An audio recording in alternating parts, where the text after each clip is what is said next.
बिस्मिल्लाहिर्रहमानिर्रहीम अस्सलाम वालेकुम। बेटा जी, आज की वीडियो में हम डिस्कस करेंगे एडिशन ऑफ फ्रैक्शंस को।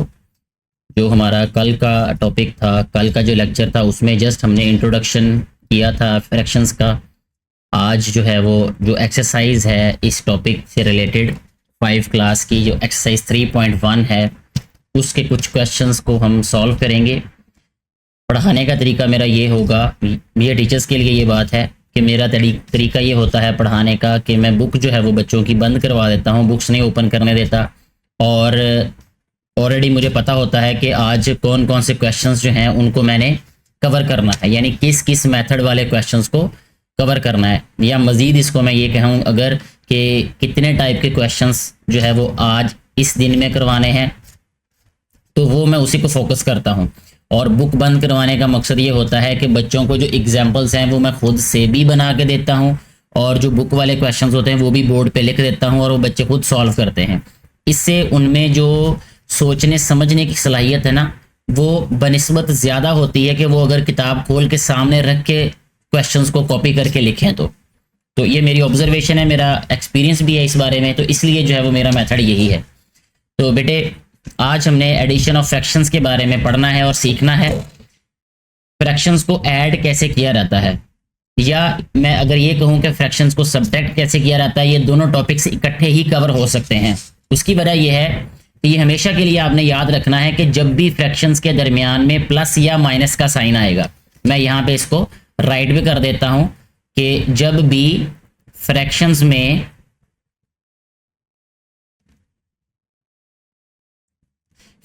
के दरमियान में प्लस या माइनस का साइन आ जाएगा, तो हमने हमेशा एलसीएम मेथड से इसको सॉल्व करना है।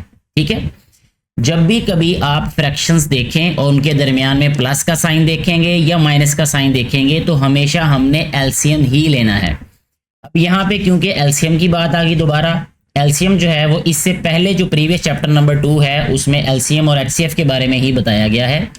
एलसीएम क्या होता है? एलसीएम कहते हैं लीस्ट कॉमन मल्टीपल को, लीस्ट कॉमन मल्टीपल।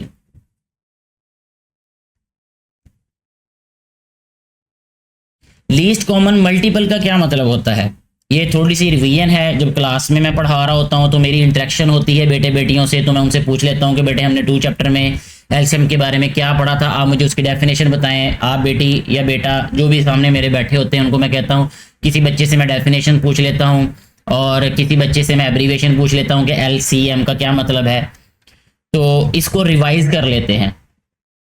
तो यहाँ क्योंकि मेरे पास सामने स्टूडेंट्स नहीं है, मेरे सामने स्क्रीन है, तो मैं खुद ही बताऊंगा आपको। लीस्ट कॉमन मल्टीपल का मतलब होता है कि वो छोटे से छोटा नंबर जो कि गिवन नंबर्स पे पूरा पूरा डिवाइड हो जाए, ठीक है, उसको कहते हैं गिवन नंबर्स का एलसीएम।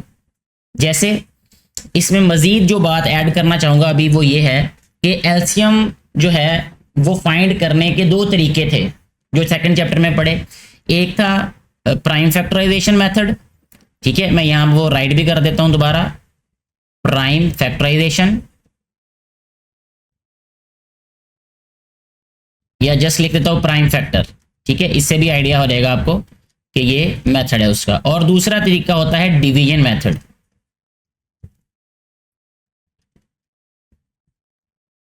हमने जब भी एलसीएम फाइंड करना है तो ज्यादा आसानी से डिवीजन मेथड से फाइंड हो जाता है, तो हम डिवीजन मेथड को ही यूज करेंगे। जो क्वेश्चंस हम एलसीएम के सॉल्व करेंगे उसमें हमने जब भी एलसीएम फाइंड करना है तो हम डिवीजन मेथड से ही जो है वो फाइंड करेंगे। जैसे इसकी एग्जांपल एक मैं देना चाहूंगा यहाँ पे कि अगर हमारे पास नंबर्स हो 2 and 4 का हमने एलसीएम फाइंड करना है डिवीजन मेथड से, तो उसका तरीका ये होता है कि हमने इनको, ये जो हमारे पास गिवन नंबर्स हैं, इनको प्राइम नंबर्स पे डिवाइड करना है। ठीक है, तो इसमें यहाँ ये भी बात आपको क्लियर होनी चाहिए, ये बात चैप्टर नंबर 2 में मैं बता चुका हूँ कि प्राइम नंबर्स क्या होते हैं। ठीक है, यहाँ मजीद दोबारा बता देता हूँ ताकि रिवाइज हो जाए और ये बात जो है वो अच्छे तरीके से समझ आ जाए। प्राइम नंबर बेटे, हर उस नंबर को हम प्राइम नंबर कहेंगे जो सिर्फ 2 नंबर्स पे डिवाइड होता हो, ना 2 से ज्यादा पे और ना 2 से कम पे। ठीक है, वो नंबर्स प्राइम नंबर होते हैं जो सिर्फ 2 नंबर्स पे डिवाइड होते हैं। टू नंबर्स कौन से होते हैं, एक वो खुद होते हैं और दूसरा नंबर 1 होता है। यानी अगर कोई नंबर 1 पे और खुद पे डिवाइड होता हो तो उसको हम प्राइम नंबर कहते हैं, ठीक है। और अगर कोई नंबर सिर्फ एक नंबर पे डिवाइड होता है वो भी प्राइम नहीं होता, और अगर 2 से ज्यादा नंबर्स पे डिवाइड होता हो वो भी प्राइम नहीं होता। जैसे यहाँ पे हमारे पास जो प्राइम नंबर्स हैं वो होते हैं 2, 3, 5, 7, 11, 13, 17, 19, ठीक है, 23, इसी तरह 29। तो ऐसे हम लिख सकते हैं मजीद नंबर्स भी, लेकिन इतने ही काफ़ी हैं। आपकी बुक में, आपकी क्लास में ये भी यूज़ नहीं होने सारे।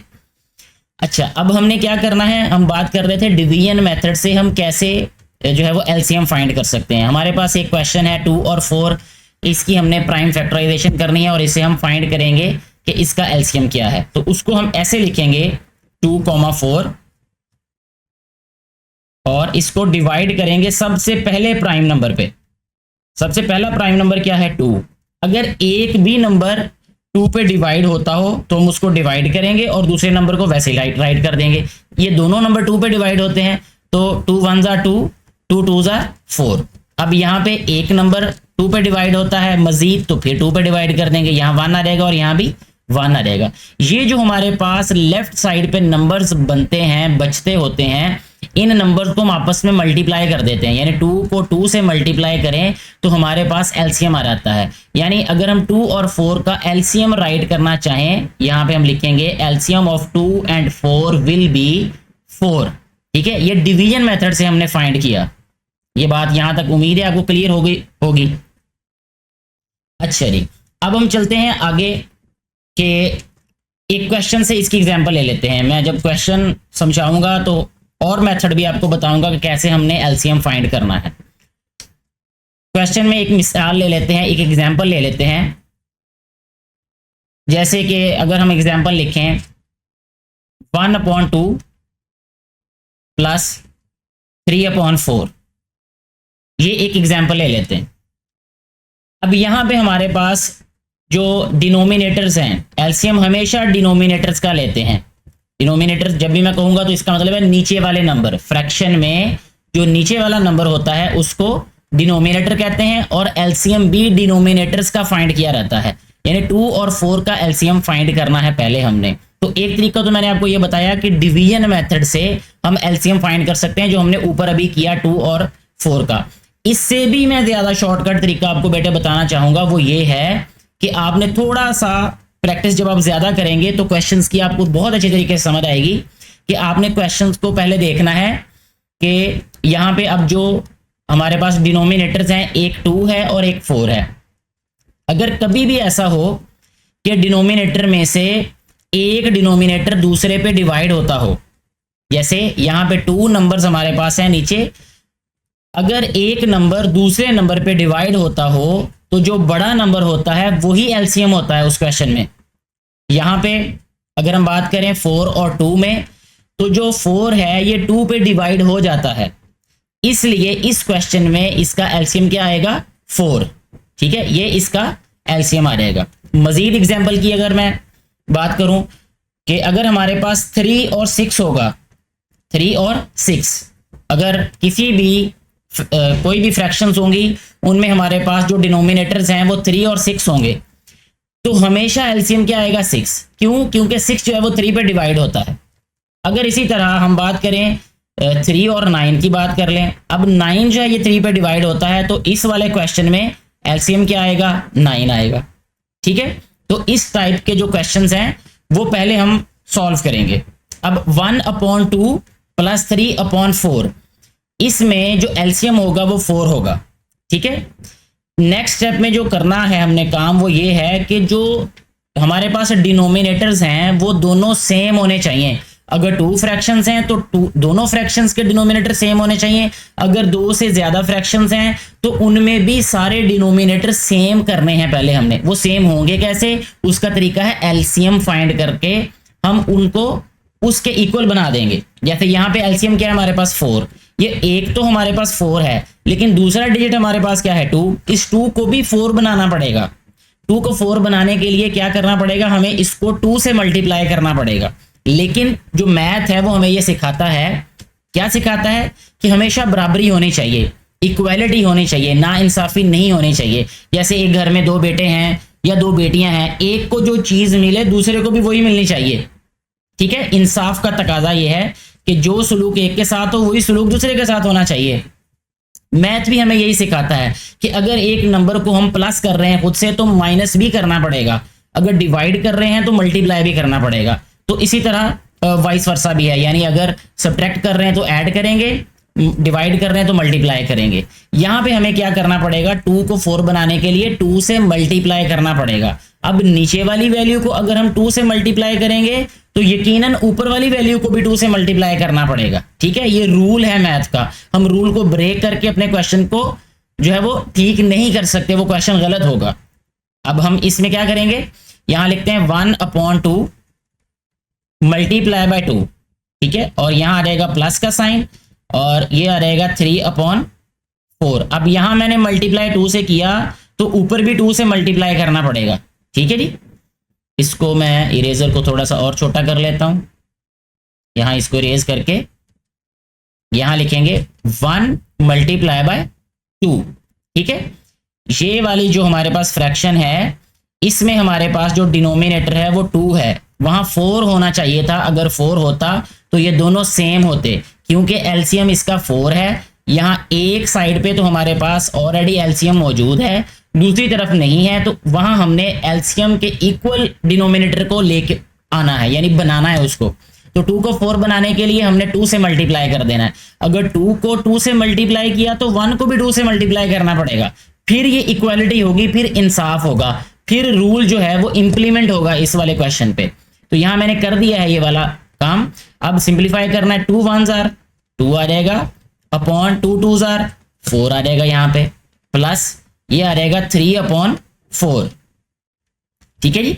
नेक्स्ट स्टेप में क्या करना है, एक लाइन लगानी है ऐसे सीधी, और जहां प्लस है इसके बिल्कुल नीचे एलसीएम राइट कर देना है। एलसीएम 4 आ रहा है, ऊपर वाले जो न्यूमरेटर्स हैं वो भी वैसे के वैसे राइट कर देने, 2 + 3, ठीक है। 2 + 3 कितना होता है 5, तो यहां हम राइट कर देंगे 5/4, ठीक है।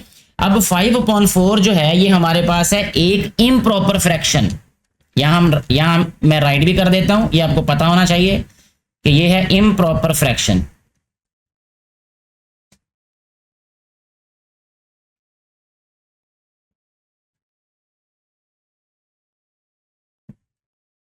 इम्प्रॉपर फ्रैक्शन, जब भी हमारे पास आंसर में इम्प्रॉपर फ्रैक्शन आएगी तो यकीनन हमें उसको डिवाइड करना पड़ेगा, ठीक है। तो आंसर किस में आएगा, मिक्स्ड फ्रैक्शन या कंपाउंड फ्रैक्शन जिसको हम कहते हैं। तो आंसर हमेशा इम्प्रॉपर फ्रैक्शन का कंपाउंड फ्रैक्शन में राइट किया जाएगा।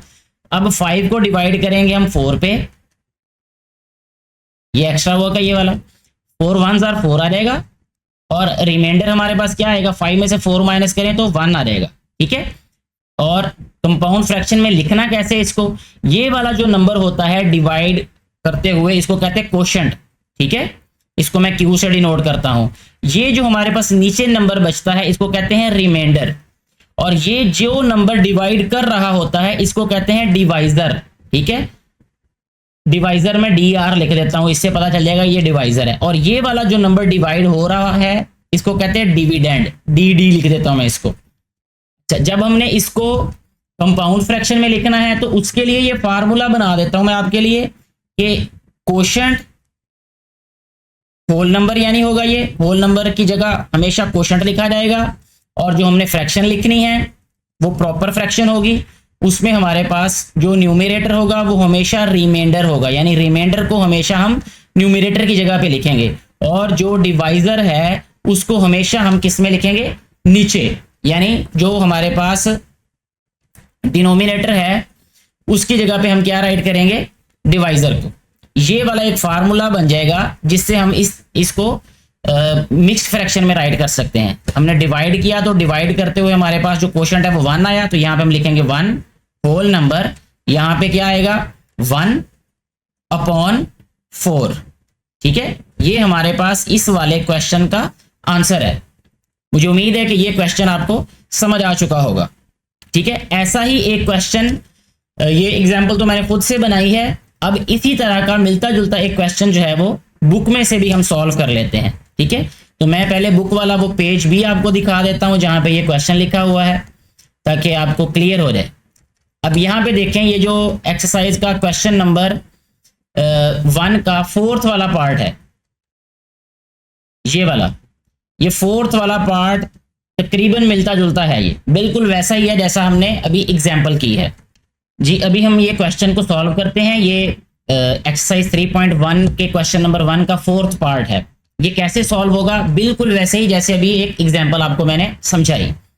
3/8 वैसे ही लिख देंगे यहाँ पे, ये आ जाएगा 3/8, यहाँ पे प्लस, ये है हमारे पास कंपाउंड फ्रैक्शन, इसको मिक्स्ड फ्रैक्शन भी कहते हैं। जो मिक्स्ड फ्रैक्शन होती है वो नेचुरल नंबर और प्रॉपर फ्रैक्शन से मिलकर बनती है, इनका सम होता है ये। तो इसको हमने अब चेंज करना है, यानी ये जो मिक्स्ड फ्रैक्शन है ये किस में चेंज हो जाएगी, इम्प्रॉपर फ्रैक्शन में। कैसे, 4 को 2 से मल्टीप्लाई करेंगे और जो आंसर आएगा उसको न्यूमरेटर में ऐड कर देंगे, यानी 4 2s are 8, 8 + 1 9, यहाँ आ जाएगा 9/4। ठीक है, ऐसे ये हमारे पास इम्प्रॉपर फ्रैक्शन में चेंज होगी, क्योंकि इसका न्यूमरेटर बड़ा है और डिनोमिनेटर छोटा है। ये वाली हमारे पास एक प्रॉपर फ्रैक्शन है, क्योंकि इसमें न्यूमरेटर छोटा है और डिनोमिनेटर बड़ा है, प्रॉपर फ्रैक्शन, और ये इम्प्रॉपर फ्रैक्शन है। अच्छा जी, नेक्स्ट स्टेप में देखिए अब हमने क्या करना है। देखिए, मैंने आपको बताया था बेटे कि सबसे पहला काम ये है कि जब भी फ्रैक्शंस के दरमियान में प्लस या माइनस आ रहा है तो हमने उसको एलसीएम मेथड से सॉल्व करना है। तो इन डिनोमिनेटर्स का एलसीएम क्या आ जाएगा, यहां मैं राइट कर देता हूं कि हमारे पास डिनोमिनेटर्स जो हैं वो हैं 8 और 4।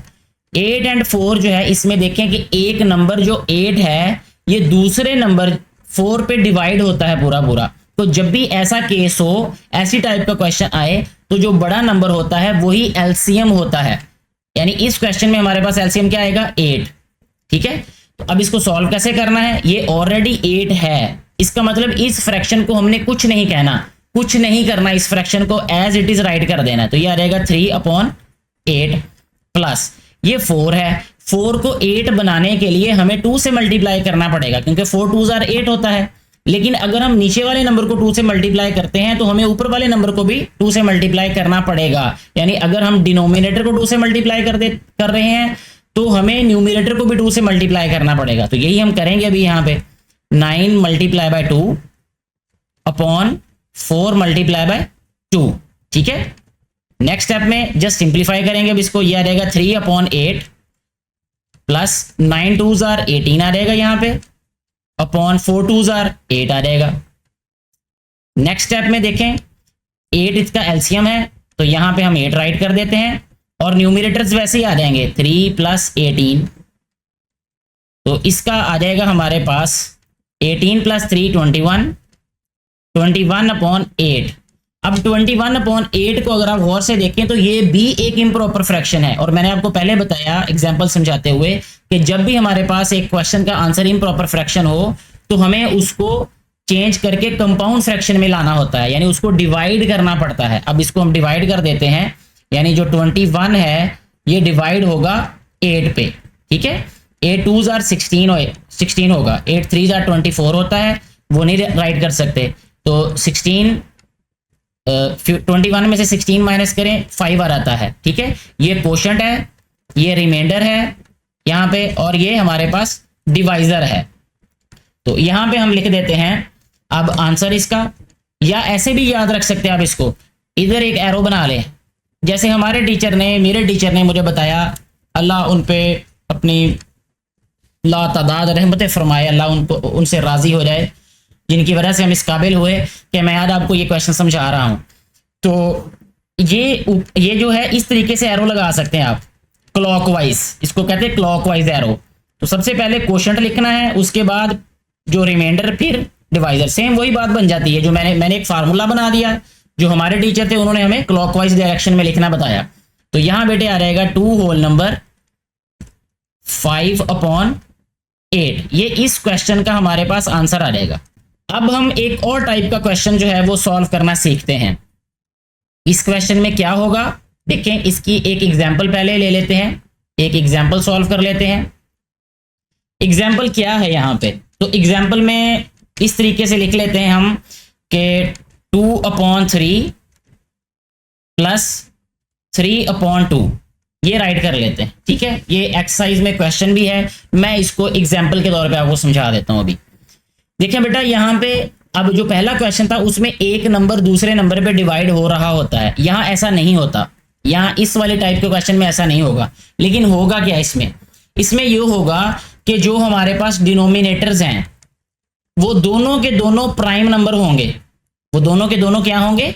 प्राइम नंबर्स होंगे। जब भी डिनोमिनेटर्स हमारे पास प्राइम नंबर होंगे तो हमने उसका एलसीएम फाइंड करने के लिए सिंपली ये करना है कि उन सारे प्राइम नंबर्स को आपस में मल्टीप्लाई कर देना है। अब हमारे पास 2 फ्रैक्शंस हैं, दोनों डिनोमिनेटर्स को आपस में मल्टीप्लाई करेंगे तो आंसर आएगा हमारे पास 3 2s are 6, यानी 3 और 2 को आपस में मल्टीप्लाई करके इसका एलसीएम आ जाएगा।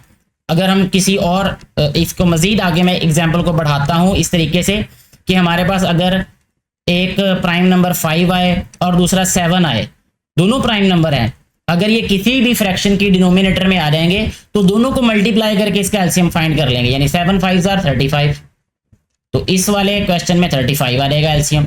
ठीक है, और अगर हमारे पास एक 1 हो और एक 2 हो, ठीक है ना, ऐसे क्वेश्चन में भी हमने ऐसे ही करना है कि एक के डिनोमिनेटर में 1 हो, यानी कुछ ना लिखा हो।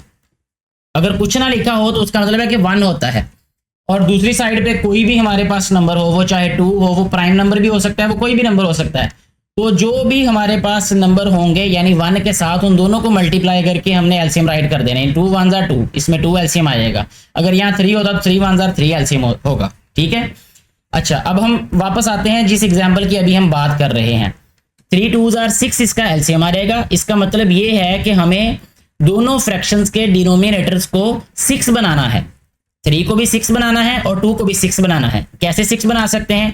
3 को 6 बनाने के लिए इसको 2 से मल्टीप्लाई करेंगे, लेकिन अगर हम नीचे वाली वैल्यू को 2 से मल्टीप्लाई कर रहे हैं तो हमें ऊपर वाली वैल्यू को भी 2 से मल्टीप्लाई करना पड़ेगा। तो यही करते हैं अभी हम, 2 multiply by 2 upon 3 multiply bye 2। मैंने यही किया कि नीचे वाली जो वैल्यू है यानी जो डिनोमिनेटर है उसको भी 2 से मल्टीप्लाई किया और जो न्यूमिनेटर है उसको भी 2 से मल्टीप्लाई कर दिया। प्लस राइट पे देखें, अब जो दूसरी हमारे पास फ्रैक्शन है ये 2 है, 2 को 6 बनाने के लिए 3 से मल्टीप्लाई करना पड़ेगा। अगर हम नीचे वाली वैल्यू को 3 से मल्टीप्लाई करते हैं तो ऊपर वाली वैल्यू को भी 3 से मल्टीप्लाई करना पड़ेगा। तो यही हम करेंगे अब, 3 multiply bye 3 upon 2 multiply by 3। ठीक है, अच्छा जी नेक्स्ट स्टेप में देखें, सिंप्लीफाई करते हैं। 2 2s are 4 आ जाएगा अपॉन 3 2s are 6 आ गया, प्लस 3 3s are 9 आ जाएगा और 3 2s are 6 आ गया। नेक्स्ट स्टेप में क्या होगा? प्लस के बिल्कुल नीचे एलसीएम राइट करेंगे और जो न्यूमिनेटर्स हैं उनको वैसे ही राइट करेंगे। 4 + 9, 4 + 9 क्या होगा? 13। ठीक है, 13 अपॉन 6। अब ये फिर हमारे पास इम्प्रॉपर फ्रैक्शन आ गई। तो जब भी इम्प्रॉपर फ्रैक्शन आएगी तो हम इसके साथ क्या सलूक करेंगे कि हम डिवाइड कर देंगे इसको। 13 अपॉन 6, 6 2s are 12 होता है, सब्ट्रैक्ट किया तो रिमाइंडर 1 आ गया। इस क्वेश्चन में आंसर क्या आ रहेगा हमारे पास? 2 होल नंबर 1/6। ठीक है जी, नेक्स्ट अब हम एक और ये लास्ट वाला क्वेश्चन सॉल्व करेंगे। इसमें भी देखें हमारे पास जो डिनोमिनेटर्स हैं वो हैं 5 और 3, दोनों प्राइम नंबर्स हैं हमारे पास। इसका मतलब ये है कि हम इनका एलसीएम फाइंड करने के लिए दोनों को मल्टीप्लाई कर देंगे आपस में। 5 और 3 का एलसीएम आएगा 15।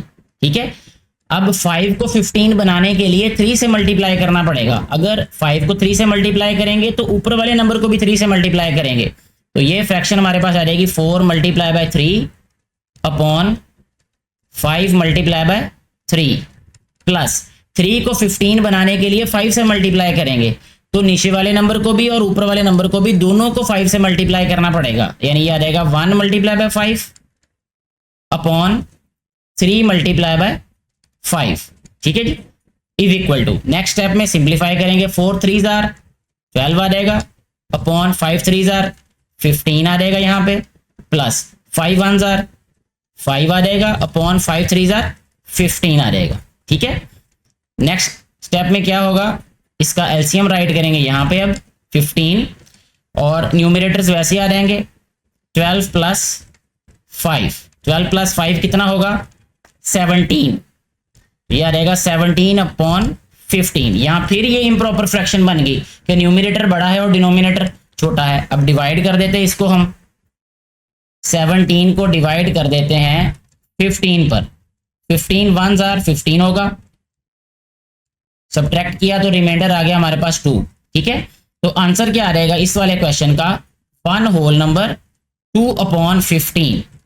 ऐसे हमारा ये वाला क्वेश्चन सॉल्व हो जाता है। ठीक है, इस तरह का कोई और क्वेश्चन भी आप सॉल्व करके देखें। कोशिश करें कि मैथ में ज्यादा से ज्यादा प्रैक्टिस करें, एग्जाम्पल्स को सॉल्व करें, खुद से क्वेश्चन बना के अपने किसी बड़े को कहें कि वो खुद से क्वेश्चन बना के आपको दें। जो किताब के ऊपर क्वेश्चन लिखे या किसी गाइड बुक या किसी हेल्पिंग बुक को कभी भी आप लोग फॉलो ना करें, खास तौर पे हेल्पिंग बुक को।